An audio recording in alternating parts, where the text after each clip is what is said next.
Cəbrayıl və Laçın rayonlarında növbəti əmək yarmarkaları keçirilib. Laçında keçirilən yarmarkada 9 işə götürən 212 vakansiya təqdim edib. Onların arasında həkim, elektrik, xəzinədar, aşpaz, sürücü, təsərrüfat işçisi, ofisiant, qeydiyyatçı, gözətçi kimi vakansiyalar var. Cəbrayılda keçirilən yarmarkada isə 13 işə götürən 100-dən çox vakansiya təqdim edib. Sakinlərə iş öhdəlikləri barədə məlumat verilib, uyğun namizədlərin qeydiyyatı aparılıb. Vakansiyalar üzrə əmək haqqı minimum 450, maksimum 2000 manat təşkil edir. 13 il mən Cəbrayıl rayonunda şəhərində işləmişəm. Mən istəyirəm ki, işimdən məni qane etsinlər. 13 il gəlmişəm əmək yarmarkasına.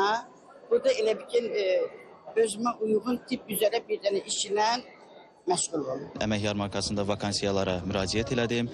İxtisasım iqtisadiyyat sahəsidir. Oteldə və tikinti, təmir, bərpa işlərində olan bölmədə maliyyə sahəsinə müraciət etdim və uğurla nəticələnəcəyini dedilər.